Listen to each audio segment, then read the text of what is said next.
Malegaon case में court के फैसले पर पूर्व सांसद साध्वी प्रज्ञा की पहली प्रतिक्रिया आई है। साध्वी प्रज्ञा ने कोर्ट के फैसले का स्वागत किया और सनातनियों को बधाई दी है। साथ ही कांग्रेस पर जमकर निशाना साधा।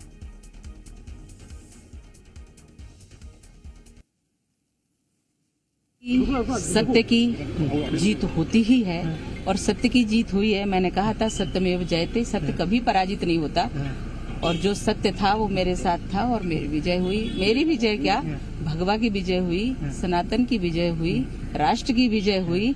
विधर्मियों का नाश होगा और नाश हुआ है, यह सुनिश्चित था, जो होगा है। मैम 17 साल लगे इस पूरे चीज को, बहुत कुछ झेला, बहुत कुछ कष्ट सहा, बहुत कुछ किया, लेकिन देश के लिए जो भी कर सकते हैं करूंगी, किया है और आगे भी करती रहूंगी।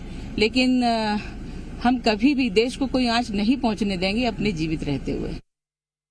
ये पूरा केस सिर्फ कांग्रेस ने अपने षड्यंत्रों के कारण इसको बनाया है, पूरा केस बनाया है।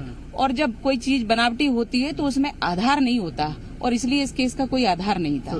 कांग्रेस तो विधर्मी है। कांग्रेस हमेशा आतंकवादियों के लिए रोती है, हमेशा उनको सम्मान सूचक शब्दों से का प्रयोग करती है, जी लगाते हैं, साहब लगा के बात करते हैं। और जब भी हिंदुओं का कोई काम होता है या देश की कोई बात होती है तो इनको विरोध होता है।